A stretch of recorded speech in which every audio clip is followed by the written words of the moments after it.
మానస సరోవర్ యాత్ర ప్లాన్ చేస్తున్నారా? నమ్మకంగా సేఫ్ గా మీ కలల మానస సరోవర్ యాత్రని ట్రావెల్ టర్న్స్ తో నిజం చేసుకోండి. మరిన్ని వివరాలకు ఈ నెంబర్కు కాల్ చేయండి. నమస్తే రమ్మగారు. నమస్తే జయ. రమ్మగారు, మనకి ఈ నెలలోనే వసంత పంచమి ఉంది. మరి పంచమి యొక్క విశిష్టత, హ్మ్. ప్రత్యేకమైన పూజా విధానాలు చేస్తూ ఉంటాం సరస్వతీ దేవికి కదా. అవును. మనకి బాసర్లో కూడా చాలా బాగా చేస్తారు పూజ. వర్గల్లో కూడా బాగా చేస్తాం. అవును రమ్మగారు, వర్గాలు వెళ్ళాలి రమ్మగారు, ఎప్పటి నుంచో అనుకుంటా ఉన్నాను. వెళ్దాం. బాసర వెళ్ళాను కానీ వెళ్దాం. ఒకసారి వెళ్దామండి. సాయంకాలము వర్గల్లో ఆ, హారతి ఇచ్చే వేళ మాకు బాగుంటుంది. అవునా? కొన్నేళ్ల క్రితం మేము వెళ్తే హారతి ఇస్తారు ఉండండి అని చెప్పారు. ఆహా. ఏ ఏ ఆ, సమయానికండి? 7 గంటలు 7:15 అనుకుంటున్నాను నేను. 7 తర్వాతే మొత్తం దీపాలన్నీ ఈ ఎలక్ట్రిసిటీ దీపాల లైట్లనే తీసేశారు. అమ్మవారు ఒక తెల్లని చక్క వస్త్రం, అది మహా చక్కటిది. సాయంకాలాలు మహా బాగుంటుంది. ఆ హారతి ఇస్తుంటే ఆమె హారతితో పాటు కళ్ళు తిరుగుతున్నట్టున్నాయి జయ, పైకి కిందకి. బాగుందంటే ఆ వర్గంలో అమ్మవారి దర్శనం ఆ సాయంకాలం వేళ ఒక 6 సంవత్సరాలైనా అయింది. బ్రెయిన్లో ఇంచి పోలా అది. అవునా? అంత అద్భుతంగా ఉంది. ఓకే. అన్ని హారతులు ఇస్తారు సాయంకాలం వేళ. ఆహా. ఈ హారతి ఇచ్చే వేళలు అమ్మవార్ల దేవాలయాలు అన్నిట్లలోనూ విశేషంగా ఉంటాయి. ఆ తర్వాత ఇంకా క్లోజ్ చేసేస్తారు. దాని తర్వాత ఇంకా కాసేపు అయిన తర్వాత క్లోజ్ అయిపోతుంది. మహామంగళ హారతి అని సాయంకాలాలు ఇస్తారు. చాలా బాగుంటుంది. ఓకే. వసంత పంచమి, మాఘశుద్ధ పంచమిని వసంత పంచమి చెప్తారు. అయితే ఇప్పుడు మనం సరస్వతి పూజ చేసుకుంటున్నాం కానీ ఇది వరకు ఈ వసంత పంచమిని వసంతోత్సవంగా చేసేవాళ్ళు. ఏంటంటే మన్మధుడు, రతిదేవి, వసంతుడు, ఈ ముగ్గురు అవతారాలు వేసుకుని వసంతోత్సవం రంగులు చల్లుతూ చేసుకునే ఉత్సవంగా కూడా ఈ వసంతోత్సవాన్ని చేసుకునేవాళ్ళట. ఇప్పుడు ఇది వసంతం ఇప్పుడే రాదు. మాఘ పాల్గుణాలు అయిన తర్వాత చైత్రము వైశాఖము కదా వసంత ఋతువు. అవును. వసంత ఋతువు ఆగమనానికి ముందొచ్చే ఋతువులోనే ఈ వసంతం ఆడేవాళ్ళట అప్పట్లో. ఇక మామిడి చిగురులేయటం మొదలు పెడుతుంది, కోకిళ్ళు కొద్ది కొద్దిగా కుయ్యటం మొదలు పెడతాయి, మంచు కొద్దిగా తగ్గుమొహం పడుతుంది, ఎండ కొంచెం పెరుగుతూ ఉంటుంది. ఎండ తీవ్రత వచ్చాక కదా వసంతం వచ్చేది. అవును. ముదిరిన ఎండకి వసంతం వస్తుంది. ఆ ఎండ ముదరడానికి సూచనగా వచ్చేటువంటి ముందొచ్చే ఈ పంచమిని వసంత పంచమిగా పూర్వం చేసేవాళ్ళు. సంస్కృత నాటకాల్లో ఈ వసంతోత్సవం గురించి చాలా విశేషంగా కనపడుతుంది. డ్రామాస్లో చేసేవాళ్ళు ఇది వరకు.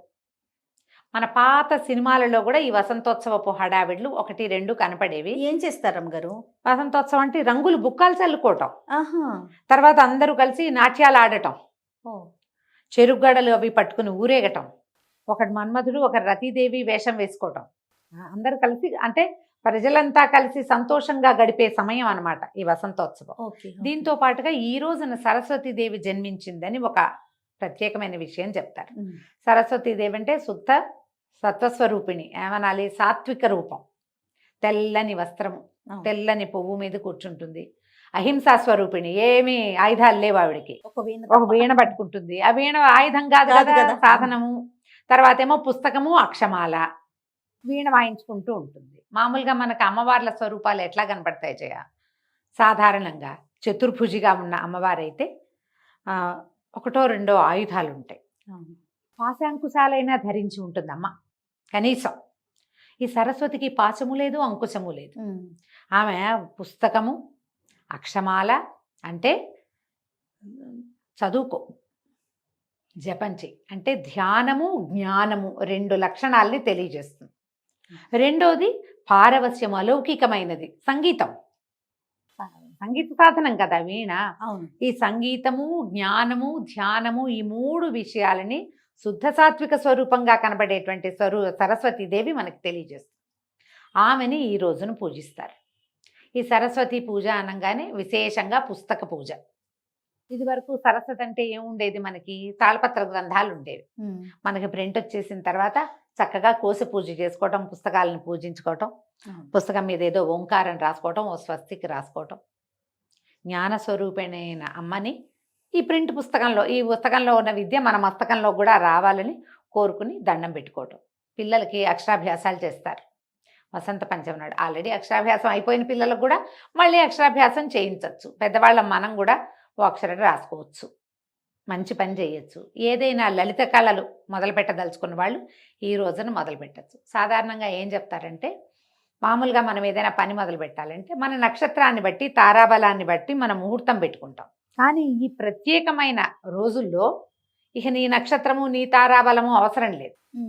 ఏదైనా కొత్త పుస్తకం మొదలు పెట్టదలుచుకున్నాం, వసంత పంచమి నాడు మొదలు పెట్టండి. కొత్త విద్య నేర్చుకోవటం మొదలు పెడతాం, కొత్త కోర్స్ ఏదైనా ఈ రోజున మొదలు పెట్టండి. తర్వాత ఏదైనా శాస్త్ర విద్య చదువుకునేవాళ్ళు, అది లలిత కళలు ఏదైనా సంగీతమో నాట్యమో, అందులో వైలనని వీణని వోకలని 100 రకాలు ఉన్నాయి కదా, వాయిద్యాలు కూడా ఏవి మొదలు పెట్టదలుచుకున్నా వసంత పంచమి నాడు పిల్లలతోటి చక్కగా మొదలు పెట్టించవచ్చు. పిల్లలే కాదు పెద్దవాళ్ళు కూడా చక్కగా మొదలు పెట్టుకోవచ్చు. శాస్త్రం ప్రకారం ముహూర్తం అవసరం లేని రోజు, ఈ రోజులో వర్జ్యాలు అవి ఏవో ఉంటాయి. మనం ఇంట్లో చేసేటట్టయితే వారం వర్జ్యం చూసుకుని ఏ సమయం బాగుంది, శుభాశుభ సమయాలు మాత్రం చూసుకుని మొదలు పెట్టచ్చు. దేవాలయంలోకి వెళ్ళామనుకో, శుభం లేదు అశుభం లేదు, అన్ని సమయాలు శుభ సమయాలే. అంతే. దేవాలయంలో కూర్చుని పుస్తకం దేవుడి దగ్గర దండం పెట్టుకోవడం, అమ్మవారికి నమస్కారం చేసుకోవటం, చక్కగా ఏ పుస్తకం మొదలు పెడతాము, డ్యాన్సు సంగీతం ఏదైనా స్టార్ట్ చేయదలుచుకుంటే చక్కగా చేసుకోవచ్చు.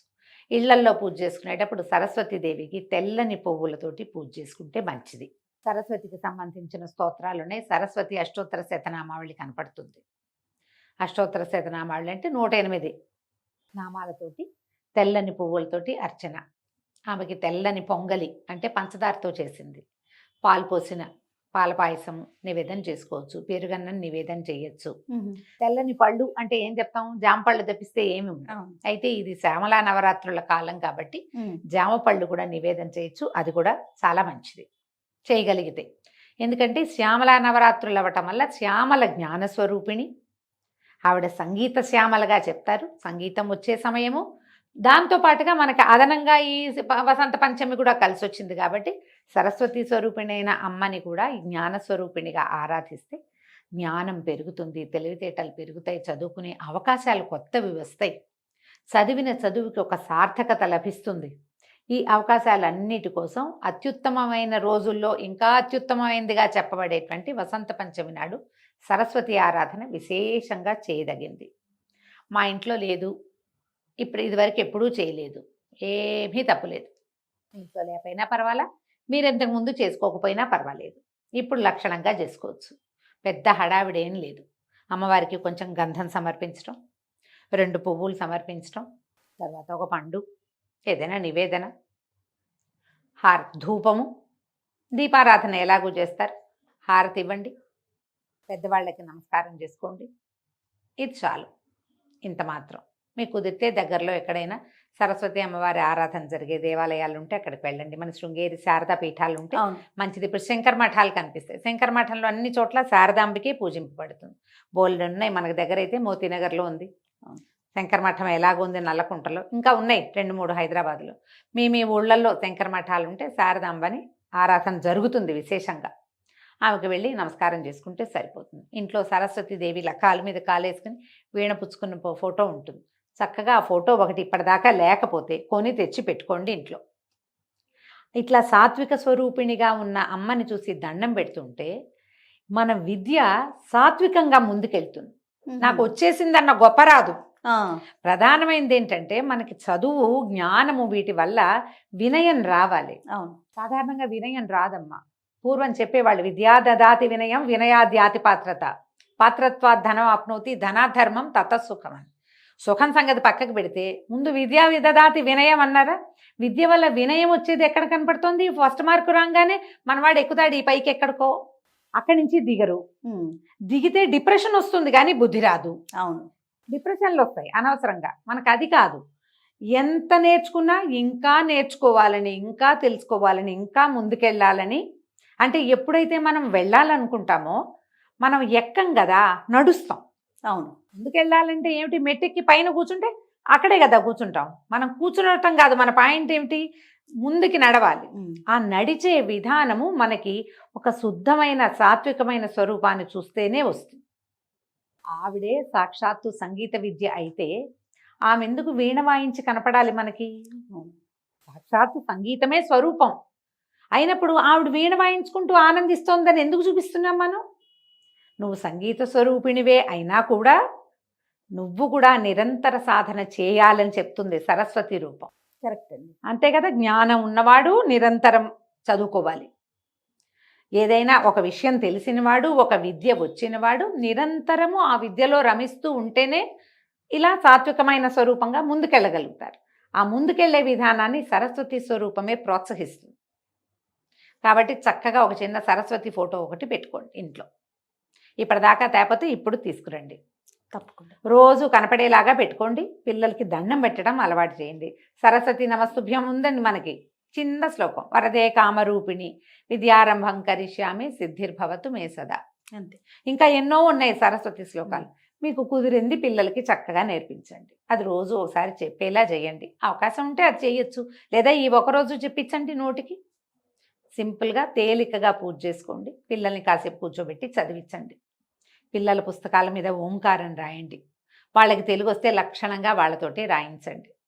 చక్కగా ఓ పెన్సిల్తో గీసి దీని మీద ఈ పసుపుతోటో ఈ గంధంతోటో నువ్వే రాయి, అప్పుడు నీకు బాగా చదువు వస్తుంది, బుద్ధి వస్తుంది అని పిల్లలకి మంచి మాట చెప్పండి. మీ పుస్తకం ఉంటే మీరు కూడా డైరీలో రాసుకోండి. కొంతమందికి జర్నలింగ్ అలవాటు ఉంటుంది, రోజు రాసుకుంటారు కదా, చక్కగా డైరీలో రాసుకోండి. దానివల్ల ఏమవుతుంది, ఒక పాజిటివ్ ఆరా పెరుగుతుంది. మీకు జీవితం ఎప్పుడు చచ్చేదాకా నేర్చుకోవాలి అంటారు. అవునండి. ఈ నేర్చుకునే విద్య ఎక్కడిది? ఈవిడి వల్లే వస్తుంది, లేకపోతే రాదు కదా. కాబట్టి సరస్వతిని పూజించండి. ఈ పంచమి నాడు కనుక దేవాలయ దర్శనం చేయగలిగిన, సరస్వతికి సంబంధించిన ఒక స్తోత్రమో శ్లోకమో మీరు చదువుకోగలిగిన చాలా మంచిది. మంచి పాజిటివ్ వైబ్స్ కలుగుతాయి. వైబ్స్ కోసమైనా ఈ పని చేయండి. తప్పకుండా రమ్య గారు. నమస్తే. నమస్తే జయ.